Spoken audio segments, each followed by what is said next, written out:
তো এখন বলবো যে ফেসবুক ইউটিউব এখন ভিপিএন ছাড়াই চালানো যাবে ইনশাল্লাহ।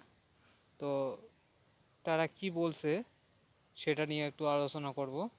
তো ভিডিওটা মনোযোগ সহকারে দেখবেন। ডাক টেলিযোগাযোগ ও তথ্য প্রযুক্তি প্রতিমন্ত্রী জুবাইদ আহমেদ পলক জানিয়েছেন, কর্তৃপক্ষ ক্ষমা চাওয়ায় ফেসবুক খুলে দেওয়া হচ্ছে। আগামীতে সতর্ক থাকার পরামর্শ দেওয়া হয়েছে। বুধবার 31শে জুলাই সকালে রাজধানীর আগারগাঁওয়ের বিটিআরসি ভবনে তিনি এ কথা বলেন। তথ্য প্রযুক্তি প্রতিমন্ত্রী বলেন, আগামী দিনে আরও দায়িত্বশীল থাকার প্রতিশ্রুতি দিয়েছে ফেসবুক।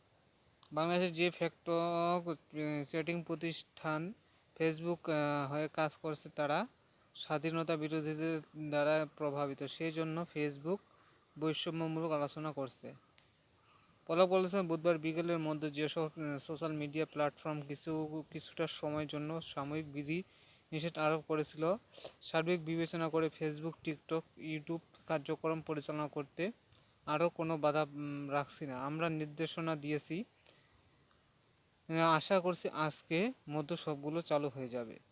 বুধবার সকালে ভার্চুয়াল বিটিআরসিতে বৈঠক শুরু হয়।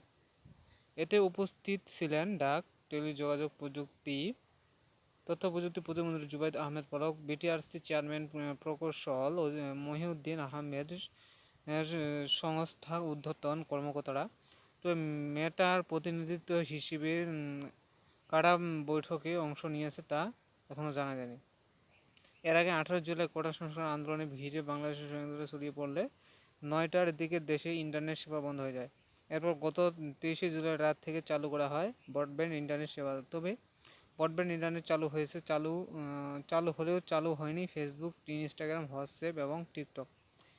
এরপর এসব যোগাযোগ মাধ্যমকে তলব করছে বাংলাদেশ টেলিযোগ নিয়ন্ত্রণ কমিশন।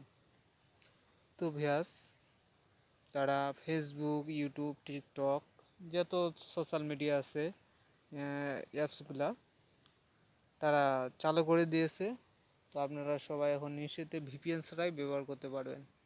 আর ভিপিএন এখন বর্তমানে মারাত্মক ক্ষতিকর, কার ফেসবুক আইডি নষ্ট করে দিছে না কি করছে সেটা আল্লাহ পাকই জানে।